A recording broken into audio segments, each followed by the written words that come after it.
Hello there, everybody. So, Rogueblazing here. Hey! We are back with some Elden Ring, and I know. Oh, is Hero gonna dunk on the people who were insulting and downvoting the DLC because blah blah blah? No, no, it'd be easy, and I also do believe they should be dunked on.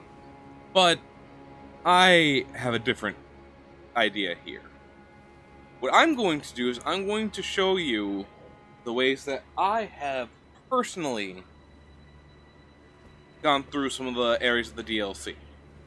Now, some of it may seem very much duh forehead, but let's start with the easiest thing you can do. And no, I'm not gonna say go to this tab and upgrade these. That's an obvious thing. Have enough? No, I'm missing. Still missing. Right. No. What you first want to do is probably pick the best great room for you. Is it Godric's because you get all the stats? You just want to have HP back for defeating enemies? Do you want to just have a truck? Do you not have the stats for HP, FP, and stamina, but you really could use it? Do you just want to have a whole lot of HP? I don't think this one really works well for PvE, so... Or do you want to turn this into Bloodborne? Right? Now, I like to just keep Godric's equipped. I actually will try and do a... You know what? Let's go for Rykard's, right? Because then I don't lose anything. Now, I'm going to let you know, these are my stats and I'm still struggling with the DLC at times. Granted, there is a spot to level up. I'll go show that too. You can trust me here. I'm not gonna... I shan't lead you astray. Varnished. No maidens? No. I am, of course, someone who grinds. And, of course, this is kind of the outfit I've liked the static. If you want my true, outfit, the one that I've used for a long time, then it would be...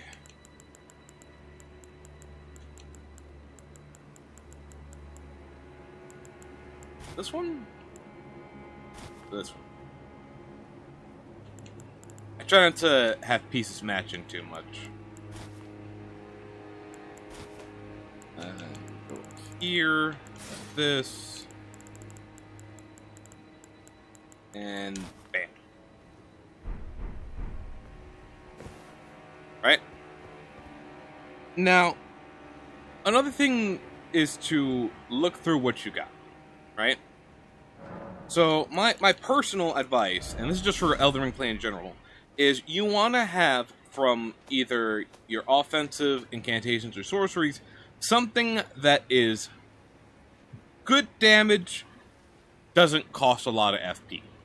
Right? So, I think Comet Shard over, funny enough, Comet,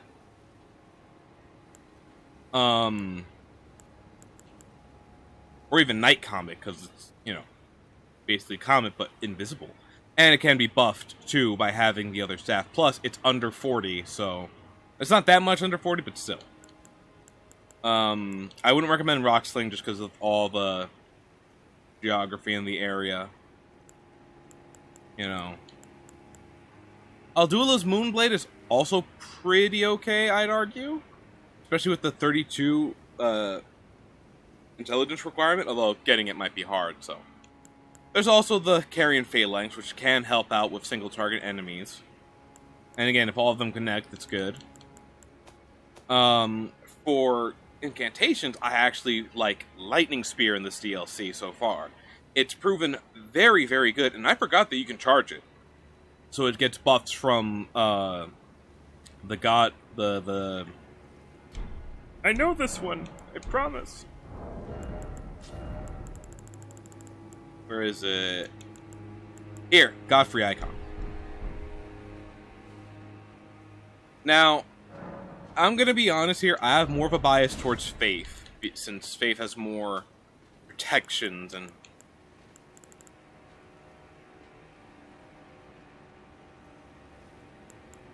then... Well, Faith has better buffs than Sorcery. As, you know, can't use both Scholar's Armament and Shield at the same time. Unless they have a shield, unless they added a shield that can cast. Starlight's okay, but a Lantern does its job better.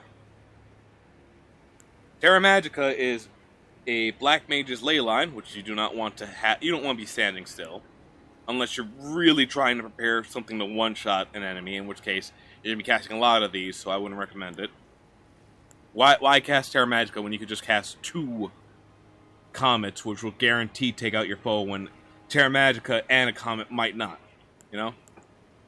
Lucidity, I don't think you're going to be sleeping or going through madness here. I don't know. I've not seen enemies who heavily cast at you. Granted, that's not the truth for right now, but... Unseen Blade doesn't make a difference. This is more PvP, this is more PvP. You might be more stealthy in going through this, but again, there's an Ash of War that does this job better. Cold Mist, meh. Frozen Armament, also kinda meh. Honestly, and another really fantastic one for Sorcerers too, with the low intelligence requirement, Night Maiden's Mist. It's just great. If you can angle it right, you know, I'll demonstrate.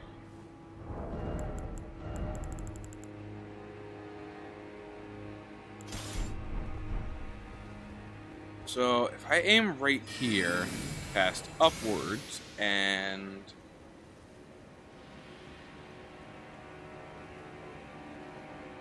It's good if you can angle it. It has a decent drop down too, so if you're attacking up on high or from a ledge or vantage point, you'll be alright, you know? Yay. Then for joy.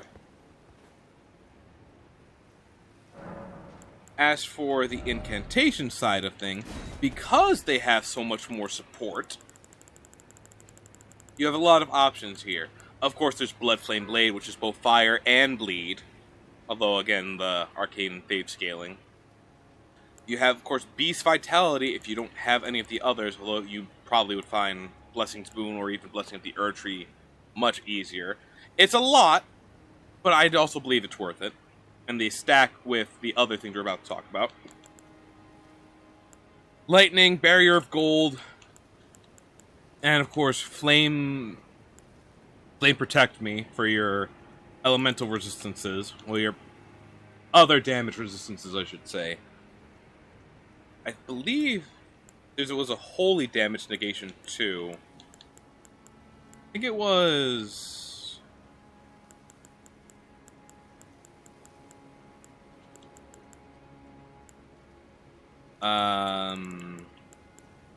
Divine Lord's Fortification. Lord's Divine Fortification. Right? So, bam, you got your specific resistances if you need. You got your Lord's Heal. You got your Erdtree Heal, which is the best one. And again, for only 10 more FP cost, I think you get basically a full heal. I've used it numerous times, so I can vouch for this personally. The requirement's high, yes, but I would argue it's worth it. It's definitely worth it. I do not know if it gets a buff from having the other seals in hand. And of course, I went for the Dragon Seal, so... of course, there's Flame Grant Me Strength. There's... Where is it? Golden Vow. There's Black Flame's Protection. Well, I don't know how long Black Flame lasts. Black Flame's one tend to go away fast, so... But again, it's also very useful. Electrify Armament, Vike's Dragon Bolt, Poison Armament, Poison Mist, which again is stealth. Dragon Bolt Blessing, I don't know exactly what this does. That's getting easier to deflect and resistance to all ailments is increased. Oh.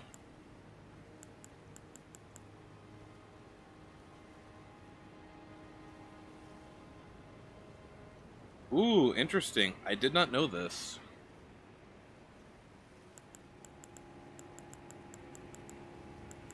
Reading through some stuff now. But yeah, there's a lot that you can do for a whole buffing setup. And of course, if you have... if you ever have someone help you get, or even, just marketplace trade with other users for the Old Lord's Talisman, it will extend the time of the buffs. So, if you really want to min-max, you can quick swap too. Like,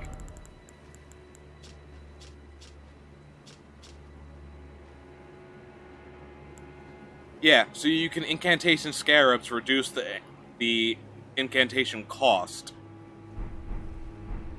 Just remember to swap it off and go put on your normal headpiece right after you're done casting.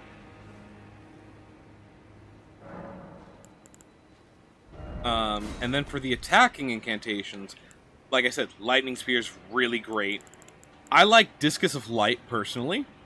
It's really good for just quick back and forth. Plus, if the Discus comes back to you and an enemy shielding, I believe they'll either be turned around entirely, or they'll just take full damage because the Discus is coming back from behind their shield. There's also, of course, the classic Flame, aka, the Dark Souls move. Really good, can probably scale really easily too. There's Flame Sling, also known as Fireball, which is also nice, although its Big Brother Black Flame is a little bit better. My personal favorite is Sodnos Garok, because it's just good. If you want something more long range, you have the Frenzy Burst, which has a very, very huge range on it. And then, of course, there's the Dragon Breaths, which, again, I highly recommend the Rotten Breath, just because of how Scarlet Rot is, like, so hard to get and continuously apply.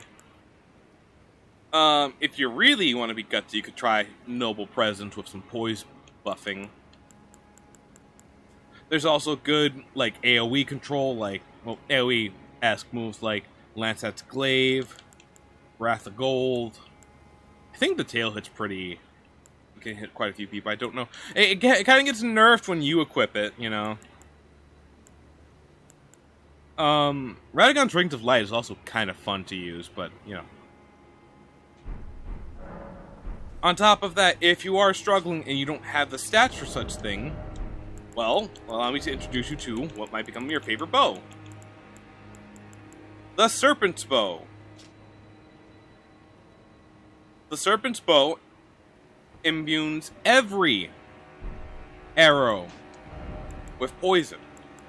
Want to inflict rotten poison? Use Serpent's Bow. Bleeding poison? Serpent's Bow. Sleeping poison? Serpent's Bow. Probably even better for you, too. You want to deal some magic? Magic and poison. Cold and poison. Frost and poison. It's just better. It's better, it's better, it's better. Trust me. And yes, it has arcane scaling, but if you're really trying to pick apart enemies and stop them from getting to you, the Serpent's Bow is just good. It doesn't have that many requirements, only 8 strength, 15 dex, and 11 arcane, which, if we're considering it from a Wretched, that is only 6 levels you need before you can use the Serpent's Bow. And the Serpent Bone arrows can be found for sale all the way in Caelid, right here. I believe this isolated merchant is the one who gets it. So, and funny enough, looking at the map, you're going to have to go around. It's a definite truth of things. But if you follow the path, you should easily reach here, and it should not be a problem. There's one of your grace sites. Here's another, and then bam.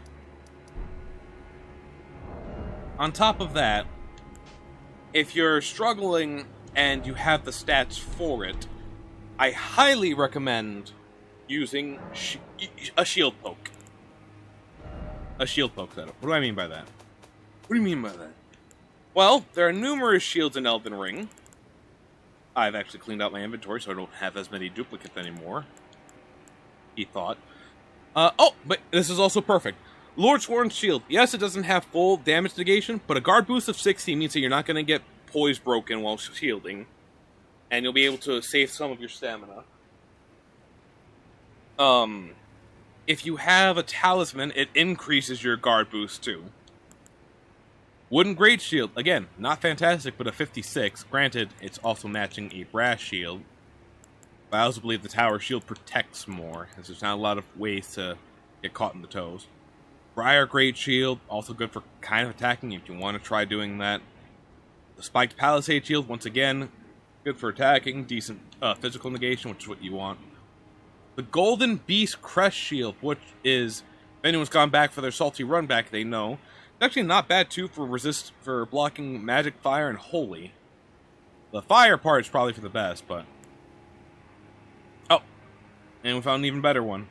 Granted, more strength requirement, but a fantastic guard boost of 67.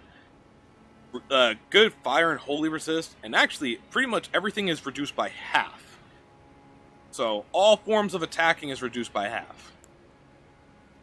The Distinguished is, once again, shockingly even better, but again, the higher strength requirement. And the 1 extra point in guard boosting. The Horn Shield is probably more for the shield bashing aspect, but again, not bad. Dragon Claw, again, another one that's probably used for more the shield bashing. Or blocking lightning. Of course, if you really want to attack, you use the Visage Shield. Visage Shield, Pot of Alexander, or Shard of Alexander. Probably the talisman that reduces FP costs. You want to try going for a little bit of poison, and again, 63, Shield Bash on the Ant's Skull Plate. The Eclipse. This is another very interesting one, because it's mostly magic resistant, which could help out a lot, but... Again, 67. Of course, the best Great Shield is the Fingerprint Stone Shield, but unless you're running a Strength build, or you're taking a risk with Godric's and Radigan's Sword Seal. Godric's Great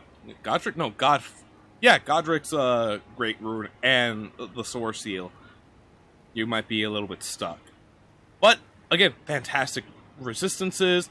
Great, once again, 100% physical resistance, and a 77 guard boost, which probably gets boosted even further. On top of that, it has an empty slot, so you can change Shield Bash into, like, Barricade, or a number of other things. If you're going for a lighter build and you want to go around and poke, there's always the Brass Shield, which, again, is my personal favorite, and again, it has a slot, so you can go for no skills, so you can attack back a little better. You can go for Barricade, you can go for Golden Vow, you can go for a number of things you can put on your shields. If you're going for lightweight, there's always the Beast Crest Heater Shield. One of the heater shields, really. My personal one that I tend to have as a kind of backup is the Inverted Hawk with Golden Vow. If you're going for a little bit more style, maybe the Bandaged Knight Warrior thing. These new ones that you can get from the soldiers around here has the nice, 54 and round design. Pretty cool looking too, in my personal opinion. The Albernarics with their own shield. Of course, if you took out Moongrum, you can get the... I don't know, is it taking out Moongrum that lets you get this? I think it is. But again, these, well, not that great. What do you need? Intelligence? Oh, because you could bash with it. Okay. The Mirror Shield as well. Perhaps the worst of the smaller shield, that 45. Yikes. And of course, if you're trying to parry, there's always the small shield, and again, the golden parry. But yes, I recommend grabbing a shield and going for shield counters. And grabbing either a rapier, a great rapier. Do I have any rapiers on me? The answer is no. So let's grab the Clean Rot. And Rogers, because probably most people would have that. I already have only great rapiers on me. A spear, or a great spear. And just shield poke. Right?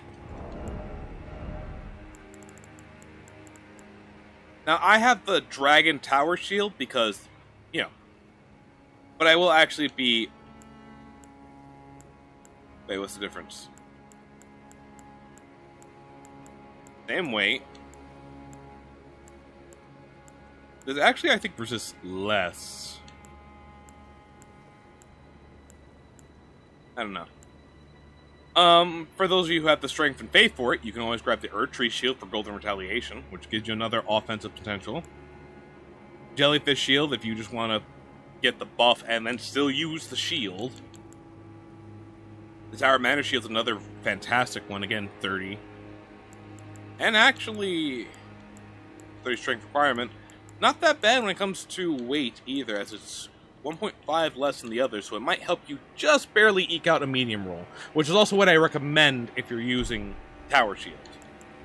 But again, we're also assuming that you don't have the Great Jar's Arsenal or the Earth Tree's Favor to help kind of buff you up a little bit further. I am going a little bit far. Again, I want to take it kind of easy. This is why we have an Elden Ring video for today, which is Wednesday for you guys, but not for me. So I'm going to cut the recording here and continue on with a little bit of, DLC advice. And from me, personally, in my personal opinion, not forget that it's my personal opinion, it's my belief that this will help. I'll show you things like I was talking about and a little bit of practice too. But anyway, thank you for watching. I do hope you enjoyed the video. If you liked it, you know what to do. Much appreciated if you do. Until next time, I just want to say, laters.